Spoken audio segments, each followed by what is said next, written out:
So to make my easy chocolate frosting, we are going to make what is known as an American style buttercream. And that just means that it is a simple mixture of butter and powdered sugar and a little milk, and that is beaten together until light and fluffy. Now to make this a chocolate buttercream, we are also going to add cocoa powder. So I'm starting with 2 sticks of unsalted butter that are at room temperature, and it's really important that the butter is at room temperature so that it is soft enough to beat into a frosting. We are going to beat the butter by itself with a paddle attachment on my stand mixer, or you could use a hand mixer, until it is light and creamy.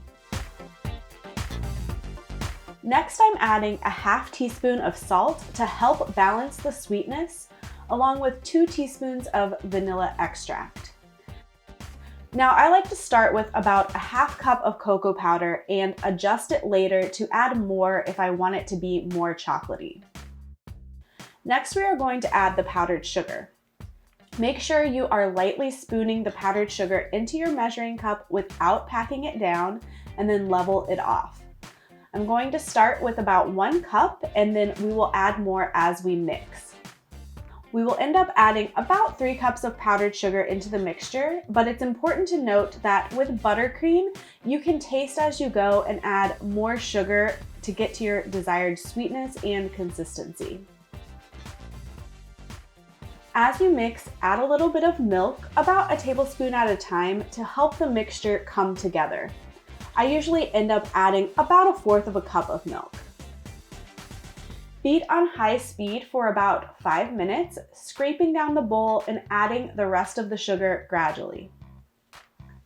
Now at this point, I tasted the mixture and decided that I did want it to be more chocolatey, so I added in another 1/4 cup of cocoa powder for a total of 3/4 cup. And you can add a little more milk here at this point to help get the right consistency. Continue beating on high until your buttercream is fluffy and smooth. This will take about 8 to 10 minutes of total beating.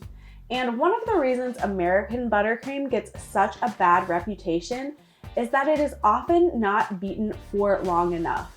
That is really the key for a super silky smooth texture.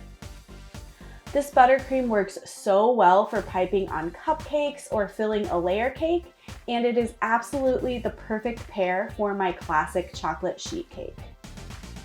Now, I really hope you enjoyed this recipe tutorial, and if you did, make sure you give it a thumbs up.